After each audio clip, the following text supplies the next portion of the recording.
YouTube channel Khimji કાચરિયાના માધ્યમ દ્વારા સત્સંગ સાંભળનારા સર્વ ભાવિક ભક્તજનોના હૃદયમાં બિરાજમાન પરમાત્માને મારા પ્રણામ।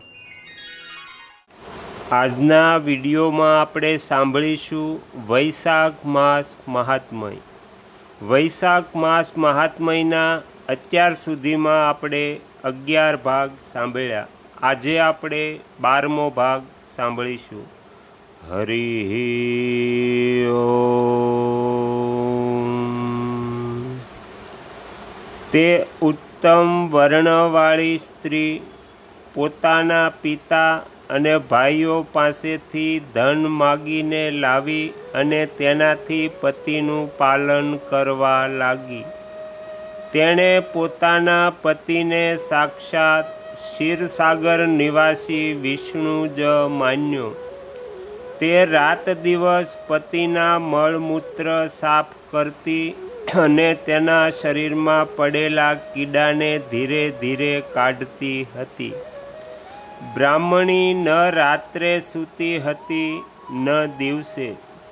પોતાના સ્વામીના દુઃખથી સંતપ્ત થઈને તે દુખિયારી સદા આ પ્રમાણે પ્રાર્થના કર્યા કરતી હતી।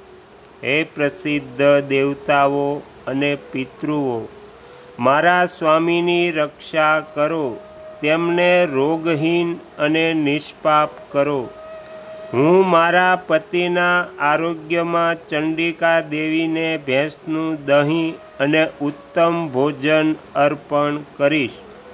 ભગવાન ગણેશની પ્રસન્નતાના માટે મોદક બનાવડાવીશ।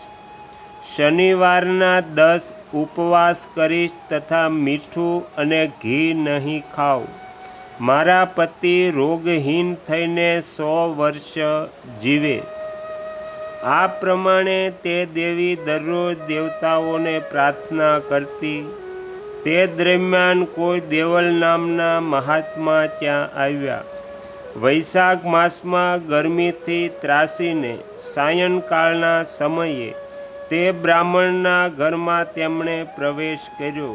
બ્રાહ્મણીએ મહાત્માના ચરણ ધોઈને જળને માથા પર ચડાવ્યું અને ગરમીથી વ્યાકુળ મહાત્માને શરબત આપ્યું। પ્રાતઃકાળે સૂર્યોદય થતાં મુનિ જેવા આવ્યા હતા તેવા ચાલ્યા ગયા। ત્યાર પછી થોડા સમયમાં તે બ્રાહ્મણને સનેપાત થઈ ગયો। બ્રાહ્મણી સૂંઠ મરી અને પીપર લઈને જ્યારે તેના મોઢામાં મૂકવા જતી હતી ત્યારે તેણે પત્નીની આંગળીને દાંતથી એવી કરડી કે તે આંગળીઓનો કોમળ ભાગ તેના મોઢામાં જ રહી ગયો। આંગળી તોડીને તે બ્રાહ્મણ પેલી વેશ્યાનું જ ચિંતન કરતા મૃત્યુ પામ્યો।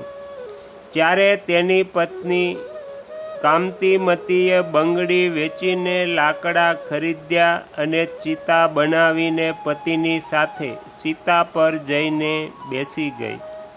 તેણે પતિના રોગયુક્ત શરીરનું ગાઢ આલિંગન કરીને તેની સાથે પોતાને પણ ચિતામાં બાળી દીધી।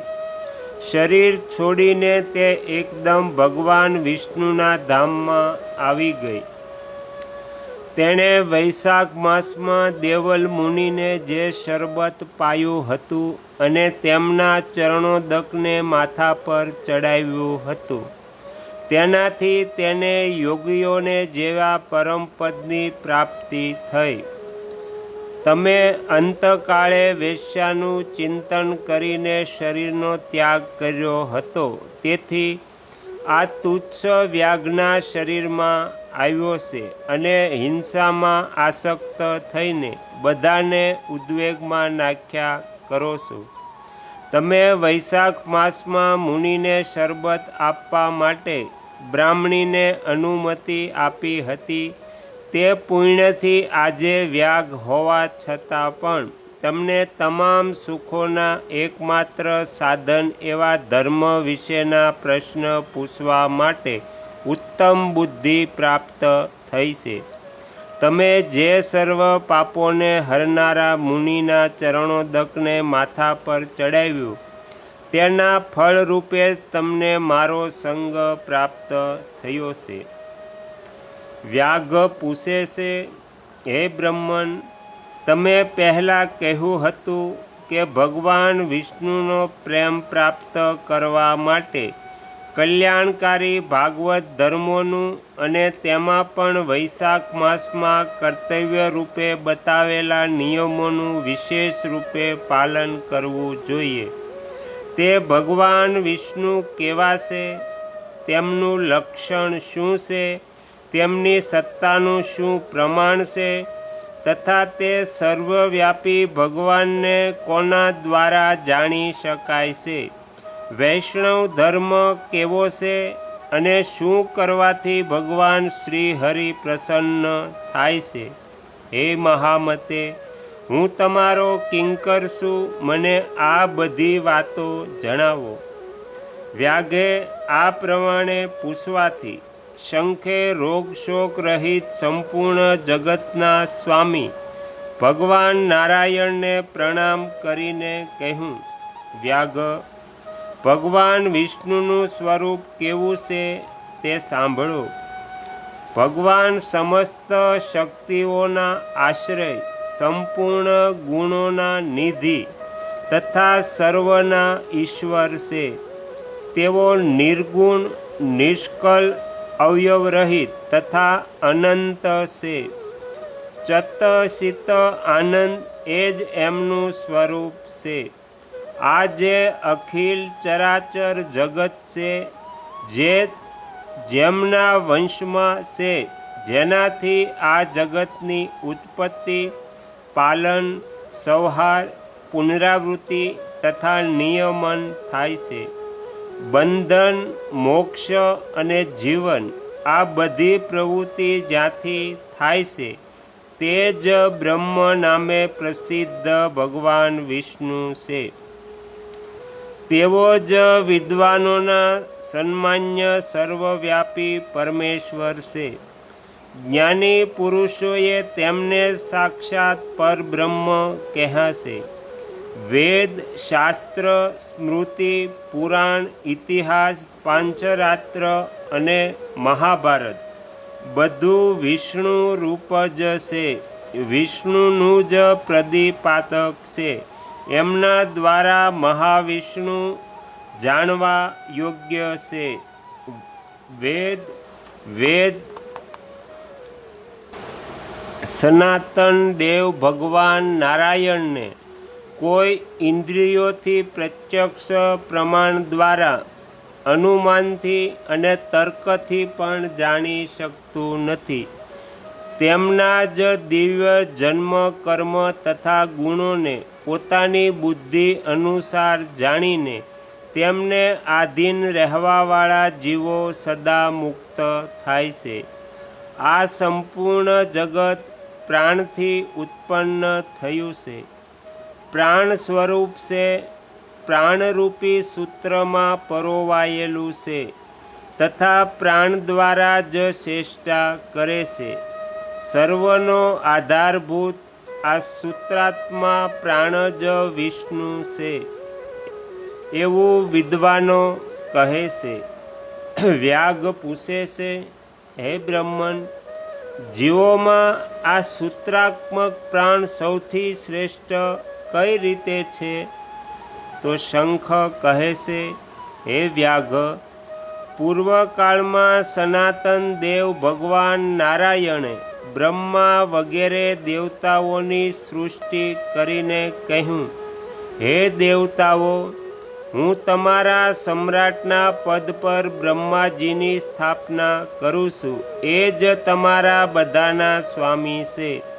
હવે તમારા લોકોમાં સૌથી વધારે શક્તિશાળી હોય તેને તમે પોતે જ યુવરાજ પદ પર પ્રતિષ્ઠ કરો.